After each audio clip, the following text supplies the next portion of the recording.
ایک کارگو جہاز سمندری طوفان میں پھنس گیا۔ طوفان کی شدت سے قریب تھا کہ جہاز ڈوب جاتا۔ اس میں موجود تاجروں نے کہا اگر جان و مال پیارا ہے تو جہاز سے کچھ وزن کم کرنے کے لیے سامان سمندر میں پھینک دیتے ہیں۔ تاجروں نے اس پر آپس میں مشورہ طے کیا کہ سب سے زیادہ سامان جس تاجر کا ہے وہ پھینک دیتے ہیں تاکہ ایک ہی بندے کا نقصان ہو۔ جہاز کا زیادہ تر لوڈ ایک ہی تاجر کا تھا۔ اس نے اعتراض کیا کہ صرف میرا سامان کیوں سب کے مال میں سے تھوڑا تھوڑا پھینک دیتے ہیں۔ انہوں نے زبردستی اس نئے تاجر کو سامان سمیت سمندر میں پھینک دیا۔ سمندر کی موجیں اس کے ساتھ کھیلنے لگیں۔ اپنی ہلاکت کا یقین ہو گیا اور وہ خوف کی وجہ سے بے ہوش ہو گیا۔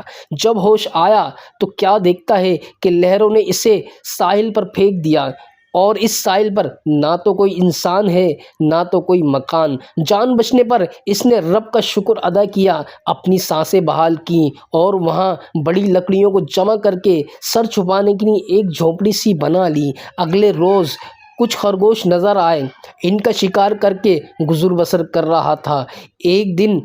ایک دن ایسا ہوا وہ کھانا پکا رہا تھا، اس کی جھونپڑی کو آگ لگ گئی۔ اس نے بہت کوشش کی مگر آگ پر قابو نہ پا سکا اور اس نے زور زور سے رونا شروع کر دیا اور کہنے لگا اب میں کیا کروں۔ یہ شکوہ کر کر وہ خالی پیٹ سو گیا۔ صبح جاگا تو عجیب منظر دیکھتا ہے، ایک کشتی ساحل پر لگی اور وہ لوگ اسے لینے آئے ہیں۔ اس نے کشتی والوں سے پوچھا کہ تمہیں میرے بارے میں کیسے پتہ چلا؟ انہوں نے جواب دیا۔ اس پر تاجر حیران رہ گیا۔ کشتی والوں نے کہا کہ ہمیں پتہ تھا کہ یہ ساحل غیر آباد ہے، دور سے دھواں اٹھتا نظر آیا تو سمجھے شاید کوئی یہاں پھنسا ہوا ہے، اسے بچانا چاہیے، اس لیے ہم تمہارے پاس آئے۔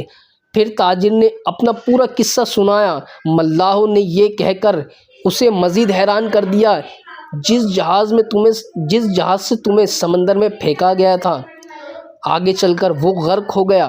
سن کر تاجر سجدے میں گر گیا، رب کا شکر ادا کرنے لگا اور کہا پاک ہے وہ ذات جس نے مجھے بچانے کے لیے تاجروں کے ہاتھوں سمندر میں پھینکوا دیا۔